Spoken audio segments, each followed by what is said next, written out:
Check out Paddy Power's new and exclusive Cash Card Plus, available to use online, at ATMs or even down the local. Paddy Power, you beauty. Hello and welcome to Friday's Tipping Postcast. I'm Maddie Plale and I'm joined by Stuart Riley, who's just got dressed, and Brenda Duke and Frankie here on the line as well. Hope everyone's well. We're going to jump straight on into it. We've got racing from everywhere to cover today. On Saturday, we're going to stick with Newbury first off, and their 150 is the Bathwick Tyres Handicap. Can we get some betting on that, please, Frank? You can indeed. Remarkables are 3-1 favourite. Realise 9-2. Johnny Barnes 5-1. Early Morning 7-1. Straight Right 8-1, along with Russell Matt. Unran 9-1, and we're 11-1 bar. Fantastic. Kick us off then, Frank. What do you make of this little heat? Oh, it's a horrible race. I had a look at Remarkables, one you couldn't depend on. He ran well in the Hunt Cup, but he's very hit and miss. Like, if he repeats the Hunt Cup run, you'd probably think he'll win. I thought it was interesting Frankie's coming back to ride. I thought he was out for another few days, but Realise won really well last time, but that was on really fast ground. It's going to be softish ground tomorrow, like good to soft.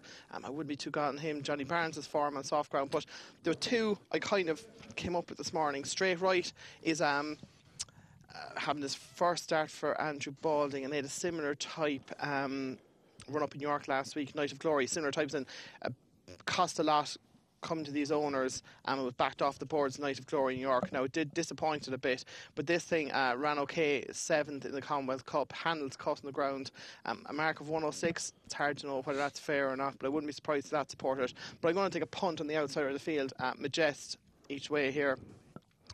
He's won over course and distance. I know Richard Hannon thought a bit of him last year. He ran the Champagne Stakes to finish 4th.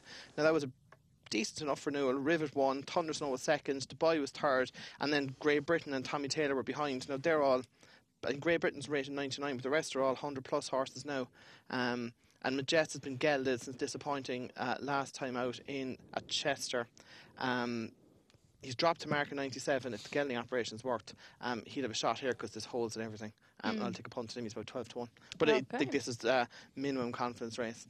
Okay, like you say, I know they did think a lot of Majest last year, and Straight Right, I think he's owned by the people Leicester City, the owners of Leicester City. Local knowledge for you there. Hello, Brendan, how are you, and what do you make of this Bathwick Tyres Handicap? I'm well, thanks, Maddie. What do I make of it? As Frank said, well, I think you could say about the whole day tomorrow, just a bomb side of a day. There's a chance that for the first time since I was in the womb, I won't be having a bet on a Saturday because I can't find anything. So that's instilling us with plenty of confidence early on. Well, the listeners should bear in mind that if someone's not willing to part with their own money, perhaps their tips have a hollow ring to them. But anyway, remarkable, I thought. I know the drop and trip isn't obvious. He was running on in the Hunt Cup, but the easy ground will help with that. Still relatively unexposed, but as Frank says, not the most reliable horse in the world. But he was the one I came down on anyway. Okay, remarkable for you. Stu, anything to add on this? I like Majest. The other horse that I'm kind of siding with towards the head of the market is Realise. He's 2 from 2 this year, and on his all-weather form, he's well treated. I know Frank mentioned the ground, but you think with all-weather horses, they tend to handle like a little bit of cutting the ground because it's safe racing ground. It's not rock hard racing ground. So I don't think the ground will be as much of a worry. But yeah, Majest each way probably a better play at a bigger price than 9-2 about Realise. Okay, just to clarify, Majest about 12-1 mark. Did you say, Frank? Yeah, Majest 12-1 with us. Fantastic. Okay, we're going to move onto the Bet365 Stakes, the listed race now. Can we have some betting on that as well, Frank? And any thoughts you have? Yeah, Sparplugs 3-1, Best of Days 130, Thickriat 4-1, Mount Logan 5-1, Arthena's 8-1 along with Restorer. What About Carlo is 10-1 and Toulson is 50-1. Again, this is a tricky race. I actually priced it up on Monday, Antipost, and Sparplug giving away the penalty. I know Ryan Moore stays up. I just thought giving £3 away to everything might prove tough. I had a bet at the start of the week, and I don't want to be after time, but I thought Best of Dave's was potentially well treated on these terms. Like his form as a 2-year-old was quite good. He won his debut at Sandown by 6 lengths. He was beaten in York in the Oakham Stakes ahead, and then beat the Anvil at Newmarket in the Royal Lodge. The Royal Lodge. Was, yeah. Now, he came out at Ascot, and look, he was a bit disappointing in the King Edward VII, but he was only beaten 9 lengths, and he went okay for a while, and it was his first run of the year. Now, the small question mark tomorrow is, will the ground be okay? He's only running good to firm, but if he handles the ground, he's rated 110. He's getting £9 off the whole field, bar Sparkplug, who actually has to give him £12. So if he can run to his mark of 110, I can't see how he'll be beaten. But then again, the ground might beat him. So Hugo Palmer was in a bit of a dodgy place as well, wasn't he? And I know he had some trouble getting his horse back. Yeah. So maybe now's the best time. They're in form as well. Like, yeah, they're really running into form. Recently, when they struggled at the start of the year, so that's another positive for his chance. Like, yeah, as I said, if I saw a quote this evening saying the ground was no issue, I'd nearly go in again. Okay, fantastic. Brendan, we'll move along to you. Do you like Best of Days as well, or anything else take your eye? Again, I thought it was a very tough race. No, there's not many of them are regular winners. I couldn't see a lot of pace in the race either, so I ended up with What About Carlo, who's a fairly reliable horse. He seems to have a particular graw for Newbury. He goes very well there, and he can be handy in his races. So perhaps if the jockeys showed some initiative on him, he could get a bit of a solo up front. So he was the one I came down on. Okay, simple. What about you, Stu? I quite like Mount Logan. You've not lost the faith in him then? Well, no, I think he's you know, I mean, this is a field full of horses that are hard to win with, and there's promise there. He's been solid this year without being spectacular. You think Roger might be bringing him along. If he does come on again, then that's encouraging. The other thing that I liked about his single best piece of form is on good to soft ground. As Frank mentioned, there's question marks about the ground with some. He's going to love it, and you know, at 5-1 with Paddy Power, I think that's a fair price. He'll be there or thereabouts. He's probably an each way bet rather than a win play, but I think you could say that about everything in this field. Yeah, I think he's probably the reliable one. As you say, his form's very solid. We'll move on to the Group 3 Hackwood Stakes now, which sees a little bit of a superstar coming back in Magical Memory. We've also got the Chip Chase winner, Coropic, the 3-year-old, and Intisab, who ran in the July Cup last time out. Kick us off with the prices, Frank. Magical Memory is 3-1, Coropic 6-1, Gift of Master 15-2, Intisab and Tupi are 8-1, Raucous and Ektiran 10-1, and we're 12-1 bar. Okay, I'd be interested, Frank, to get your thoughts on Intisab and this July Cup form, because a lot of people said that, you know, it was the wrong result and that wasn't his true running, and it was all very messy. Do you think you can take that on face value with him, or would you be more interested in something else?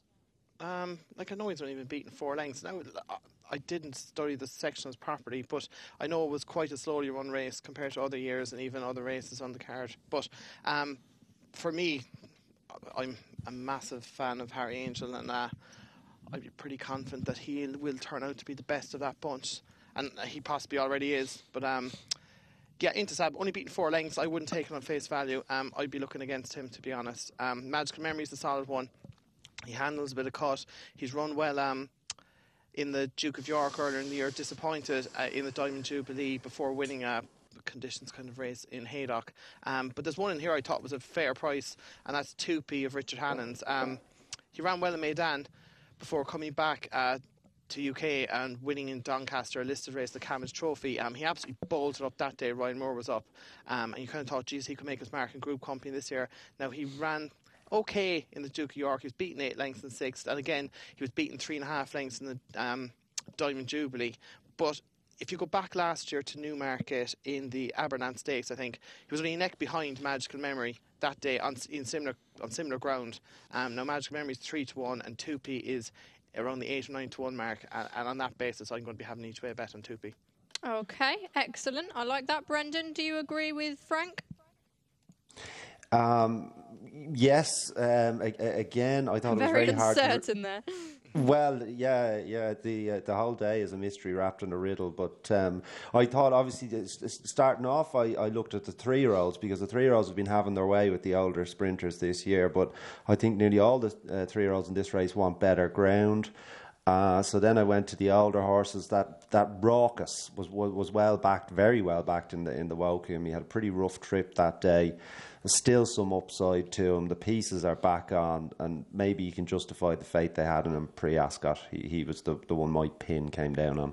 Okay. I know Tom Siegel thinks that these 3-year-old sprinters have the upper hand over the old ones at the minute. I think almost in the races where they've taken on the older horse, I think most of them have won. Maybe that's true. It was just the ground. That's all. Were you just worried that Ryan Moore jumped off? Brian, no? Perhaps, yeah. Stu, what do you make of this? Anything to add? I mean, I'm a massive fan of Magical Memory, and I think he's got a huge class edge in this race, especially as he's not giving weight to the majority of them as you'd expect. So, I mean, I think Magical Memory is a sure thing. Yeah, pretty much. I think he's a very generous price at 3-1. But then that goes back to what Frank said about 2p and their form. That makes him an even better 8-1, 9-1. So I mean, I fancy Magical Memory, but if you fancy him, then you've got to like 2p as well, I suppose. Yeah, indeed. We'll move on to the Weatherbe Super Sprint now, which is always just an absolute minefield for the 2-year-olds at this time of year in particular. Richard Hannon's obviously, his yards won this race on 8 occasions. They've got a fantastic record in it. And Richard Fahey as well, who saddles Maggie's Angel, who's likely to be favourite. Frank, can you confirm that for us or not and reel off the betting, please? She is our 4-1 favourite. Corinthian Knight is 7-1. Debutante Ball 8-1. Snazzy Jazzy 9-1. Time Trail 11-1. Falabelle 12-1 along with Mother of Dragons. Requinto Dawn, Bengali Boys 1 for June.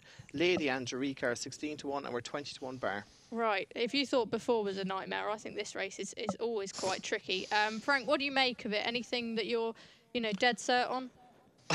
Dead cert that I will not have the winner of this. I narrowed it down to 2. Look, when I looked at the race, obviously a bit of soft ground. I thought that being drawn high might be advantageous here, so I narrowed it down to 2. I wasn't confident enough to just go at 1. Time Trail was interesting. She's 2 from 2. Possibly might even improve for a little bit of dig. She's drawn 23, which might be the place to be. I thought she could go well. I think we're 11-1. There's as big as 14s out there. We're 5 places in this race as well for anyone having an each way bet, I think, which is fair enough. And the other one, right down the bottom, carrying 8 stone, one of Philomette Bride, 1 Foot in Paradise. It was only 2.5 lengths behind Roussel on debut at Leicester on good soft ground. Now that went on, finished second in the Windsor Castle, beaten ahead, and it's run second in the list of races Sandown after that. Went to Yarmouth, was behind 1 minute, and Mark Johnson Horsted was finished down the field in Norfolk. And then it went to Salisbury, where it again encountered ground with a bit of dig, and it actually travelled really well over 6 furlongs and just got out battled by a Mick Shannon debutant. As it dropped to 5, strong pace, drawn high.